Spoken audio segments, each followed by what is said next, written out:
estamos de regreso y tenemos ya en la línea telefónica, lo cual es un honor y un gusto, al doctor Adolfo Solís. Doctor, muy buenas tardes. Muy buenas tardes, qué gusto saludarte a ti y al auditorio.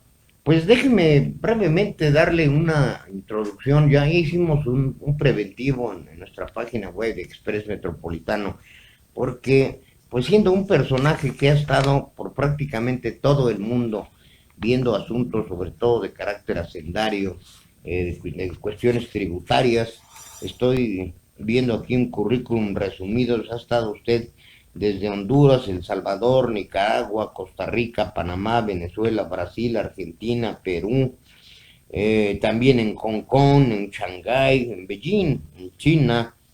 Tiene ni más ni menos que 1.250 foros nacionales e internacionales, y uno de los aspectos relevantes es justamente la responsabilidad de los servidores públicos, que es el tema que vamos a abordar. Tuve la oportunidad de, pues, a través de nuestras agencias y nuestros contactos, de enterarme que usted, doctor, presentó un amparo, y sabemos que esta institución de el amparo pues es básicamente una acción o un recurso de la legislación para pues que se respeten los derechos constitucionales y de los ciudadanos. Y usted presentó un recurso, doctor, de muy alto impacto, y el juez le concedió en una primera instancia esta resolución. Se trata de pedirle al presidente que detenga sus obras que él considera prioritarias, como el Tren Maya, la refinería de Dos Bocas y el aeropuerto de Santa Lucía. ¿Nos puede platicar qué lo motivó y cómo van las cosas, doctor? Gracias. Déjate cuento que en México los temas presupuestales no se reclaman regularmente en amparo. Sin embargo, ha sido un tema muy preocupante que los gobiernos, ya sea federal, estatal o municipal, utilizan los recursos públicos de forma indebida, a veces con malversaciones, a veces con omisiones.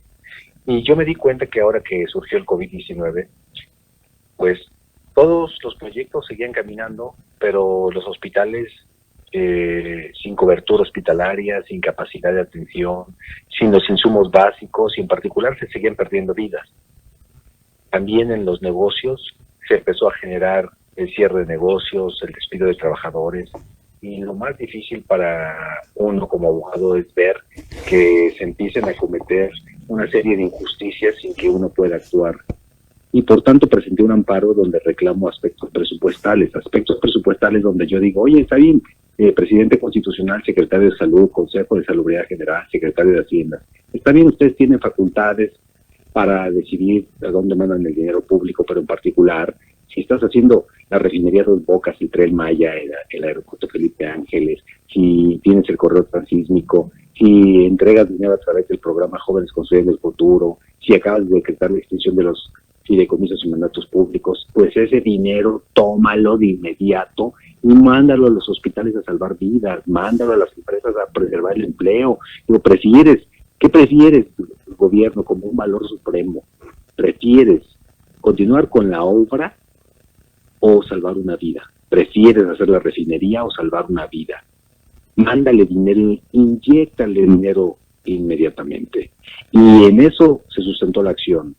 El juez otorgó la suspensión, estoy hablando entre el 11 que fue presentada la demanda y el 12 de abril la recibió el juez y la emitió, que aunque fuera sábado y domingo por tratarse de casos urgentes, se reciben en esa fecha. Entonces, una vez que se presentó, yo dije, pues que mande el dinero a salvar vidas. Al día de hoy, el presidente de la República no ha cumplido con esa obligación que le impuso el juez. Te quiero comentar que, en términos prácticos, la autoridad y sus abogados presentaron una serie de promociones pidiendo aclaración de la suspensión, pidiendo modificación de la suspensión, pidiendo revocación de la suspensión, presentando quejas contra la suspensión, pero amén de todo lo que hagan, amén de lo que hayan dicho, en términos técnicos, ellos están obligados a cumplir y tienen que mandar dinero a salvar vidas, lo cual no ha hecho, ni ha mandado dinero para preservar el empleo. Entonces, en eso está el asunto. Yo presenté la denuncia de violación a la suspensión, porque si no cumple la orden de un juez, tenemos un artículo que es el 209 y el 262 de la ley de amparo que dice que si se desacata la orden de un juez, si no se cumple, se comete un delito de 3 a 9 años de prisión. Entonces, yo estoy tratando de exigir al gobierno que se deje de inmoralidades y por el contrario, que trate de resolver el tema, que trate de salvar vidas, que todas las personas, si nos llegamos a enfermar, tengamos cobertura hospitalaria, que todos los médicos que están en todos los hospitales del país puedan tener suficientes herramientas técnicas para poder hacerlo. Y también es importante que sepan que se haga algo para preservar el empleo. Y el juez toma esta decisión porque dice, en términos prácticos, oye gobierno, tú tienes normas, las normas te dicen a nivel constitucional y legal qué hacer en casos de pandemia. No haces nada, te quedas callado, te quedas sin una actividad que ayude a salvar vidas. Entonces yo, juez, como última frontera, tomo la decisión y ordeno esa reorientación. Y así es como autoriza la reorientación presupuestal. Doctor Solís, prácticamente estamos a casi un mes de que se otorgó esta suspensión y se han dado estos recursos por parte del gobierno federal. Que se está usted enfrentando al todo el sistema judicial del país y a todo el poder de la presidencia de la República, pero se supone que este es un país de leyes. ¿Qué procede entonces, doctor Solís? Es muy importante lo que comentas porque nosotros no estamos ejerciendo, ni atacando, ni menospreciando, ni desestimando al gobierno, ni encauzando una ruta fuera de la ley. Nosotros lo único que estamos haciendo como ciudadanos es ejercer el derecho. Pero por ejercer el derecho, por ejercer la ley, por ejercer la Constitución, se nos ve como si fuéramos contra gobierno, como si fuéramos contra sistema, como si nos enfrentáramos. Y entonces el gobierno ha asumido esta posición de verme como un verdadero opositor, de verme como un verdadero ente que está dañando la imagen del presidente, cuando en realidad lo que buscamos es que se aplique el Estado de Derecho. La maquinaria judicial naturalmente está echada, pero en realidad lo único que estamos haciendo los ciudadanos es ejercer el derecho que nos da la Constitución. ¿Para qué? Para obtener la salud que constitucionalmente está reconocida, que cualquiera de nosotros, nuestros padres, nuestros hijos, puedan ir a un hospital y tengan cobertura y que además no corran el riesgo de fallecer por falta de insumos. El problema es que como había estado colapsado el sistema de salud y viene una pandemia, no podemos exhibir el colapso que ya tenía nuestro sistema de salud. Y por eso es más fácil decir, sin que sea una política pública, quédate en casa. Es más fácil decir quédate en casa a decir yo, gobierno, le voy a meter dinero para hacer afrenta. Una de las acciones es quédate en casa, una de las acciones. Pero la política pública es yo, gobierno, paro todas las obras que son indispensables, pero no son prioritarias en este instante y me pongo a salvar vidas en el sistema de salud.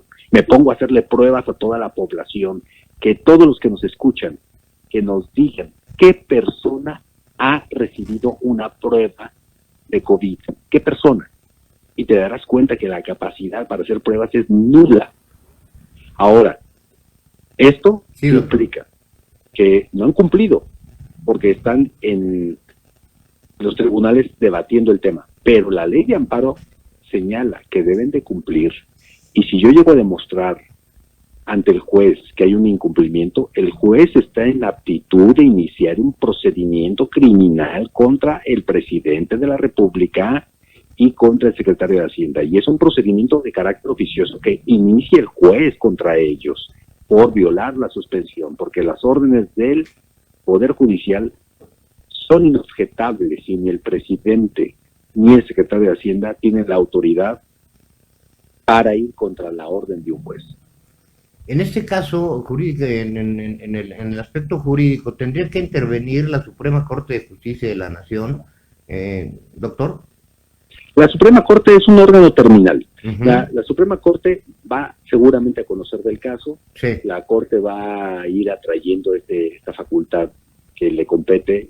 Este es un tema de relevancia para el país que seguramente va a traer la Corte, pero por el momento no es la Corte la que va a conocer. Sigue en esta Por el instancia. momento son los tribunales colegiados los que están aquí en el Ujú. 15º circuito los que van a atender el asunto.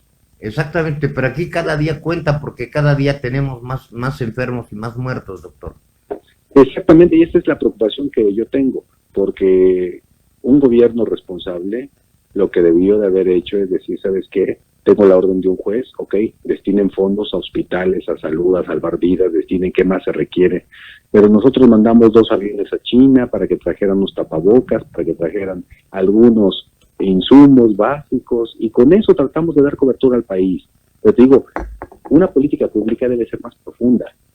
Creo que hay una recaudación suficientemente amplia. México recibe 6.1 billones de recaudaciones en su presupuesto de egresos, y no es posible que, aunque hemos incrementado 4 veces en los últimos 20 años este presupuesto, sigamos padeciendo de una cobertura hospitalaria y que corramos riesgos, que si te da COVID estás prácticamente condenado a no tener cobertura y si mal te va hasta fallecer si no alcanzas respirador, ¿no? Y me parece que esa es la parte que estamos trabajando en este amparo. ¿Qué procede entonces en cuanto a la situación legal y a los tiempos? ¿Qué va a hacer, doctor? Bueno, la situación legal es de que ellos tienen que rendir su informe a la denuncia de violación a la suspensión que se presentó. Ujú. Ya su informe ellos ya lo rindieron, nada más que no ha llegado al juzgado. Y no ha llegado al juzgado porque en automático está en DHL,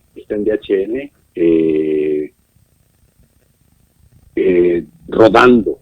DHL no ha podido notificar, DHL no ha podido entregar al juzgado el informe, ya se buscó por todos los medios que lo haga, pero no coinciden. Recuerda que los juzgados están cerrados. Sí. Entonces, eso ha dificultado la entrega del informe al juzgado sobre la violación a suspensión. Pero una vez que ya se tenga, vamos a analizar cuáles son los argumentos para no cumplir. Déjame decirte también, nada más para que tenga claridad de todo esto. Sí, El gobierno dice que la suspensión no debería de surtir efectos, que se debería de revocar, cosa que no aceptó el juez y cosa que no le dio trámite. Pero en los argumentos que dice el presidente de la República y el secretario de Hacienda es que el presidente ya mandó una iniciativa para reorientar el presupuesto. De hecho, expresamente acepta que esa reorientación del presupuesto la hizo derivado de este amparo. Uh-huh. De surge esa acción. Claro. Pero el Congreso tampoco operó en ninguna situación, doctor.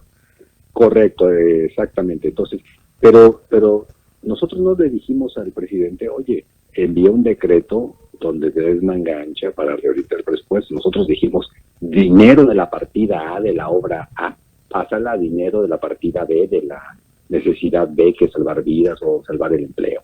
Hazlo, sé muy concreto, porque de lo contrario estamos navegando, como lo hizo en esta solicitud de revocación, el presidente dice, oye, pues yo ya hice una serie de acciones con el Banco de México, y se atribuye todo lo que hace el Banco de México.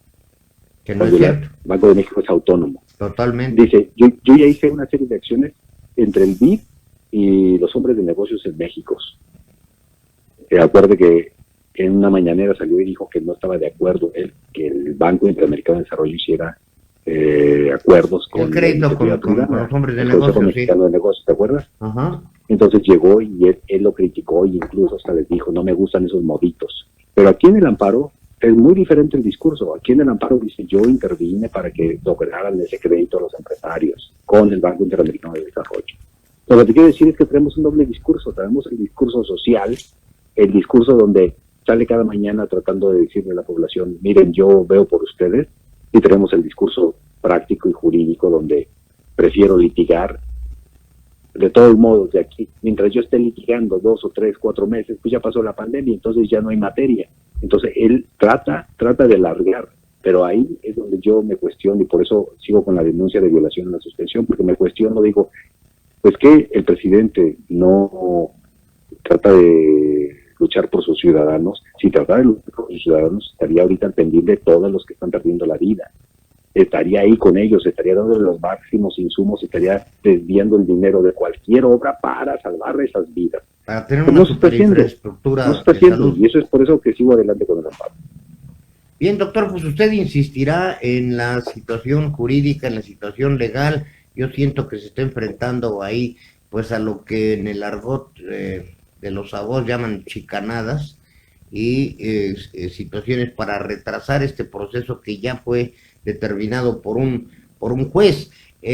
Buscar la presión social, buscar la presión de la prensa para mover este asunto, o si no, ocurrirá lo que usted dice, doctor. Pasaron 3 o 4 meses en el procedimiento cuando ya todo esto haya terminado. Exactamente. Ahorita lo que hay que tratar de hacer es que el presidente cumpla, que vea por la gente. Si realmente se dice que su objetivo es salvar personas, su objetivo es ayudar a la población, pues esa es su gran oportunidad. Meterse en un litigio como lo está haciendo sin cumplir, no le va a liberar de responsabilidades, porque eso, los delitos en que puede incurrir son independientes de que quiera o no cumplir. Pero lo que sí es importante, que más allá de lo jurídico, hay un mal sabor desde el ámbito moral, desde el ámbito ético, cómo nuestra sociedad se queda desprevenida ante alguien que dice que protege, pero que en realidad no está protegiendo a nadie que está en riesgo de perder la vida, cuando este es el máximo valor social. Ojalá que la población ayude a replicar estas acciones, ojalá que los medios de comunicación difundan, pero difundan solo la posibilidad de ejercer el derecho. Eso es lo que hay que difundir, la posibilidad de ejercer el derecho. Y es lo que estamos haciendo. Nosotros no tenemos poder, nosotros no atacamos a nadie. Lo único que estamos haciendo es hacer que prevalezca la Constitución y el derecho. ¿Ha sido usted objeto de alguna presión, de alguna amenaza, alguna cosa por esta acción, doctor? Siempre uno es objeto de presiones, siempre es objeto de insinuaciones indebidas, siempre es objeto de amenazas.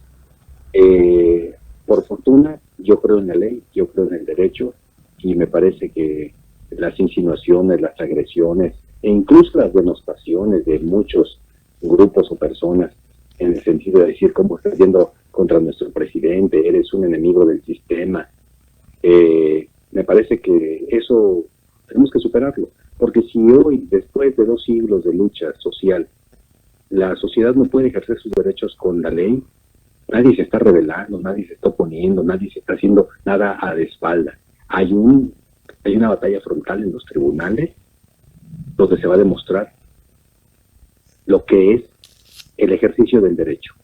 Si eso no lo podemos hacer, entonces estamos perdidos como sistema, no es el país que hemos construido y estamos en un retroceso como cualquier país emergente del menor desarrollo posible. Sería brutal, sería no reconocer las instituciones y nuestro sistema judicial. Por eso, doctor, yo le agradezco mucho este enlace que tenemos con usted hasta Baja California, y bueno, como un periodista, como un ciudadano interesado en esto, yo le voy a estar insistiendo para ver cómo va caminando esta situación, y evidentemente pues que lo difundiremos y buscaremos, porque ya es una orden de un juez y el presidente estará incurriendo en delitos muy graves que tienen sanciones previstas.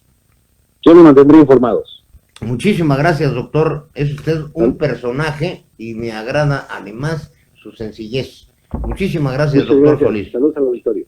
Gracias al doctor Adolfo Solís por esta entrevista, por esta conversación hasta Baja California. Fíjense que realmente no me costó mucho trabajo localizarlo a raíz de pues esta información que recibimos a través de una de las agencias en las que ya un juez de circuito dictó la suspensión, pues debería de aplicarse de inmediato, pero ya está usted viendo que hay chicanadas hasta que, bueno, el DHL no está entregando la notificación correspondiente, mientras pues dan tiempo a que el presidente envíe esta también discutidísima iniciativa en el Congreso, que afortunadamente pudo pararse, pero lo que debería estarse haciendo es ya canalizar todo ese dinero que se está yendo en estas obras que no son prioritarias.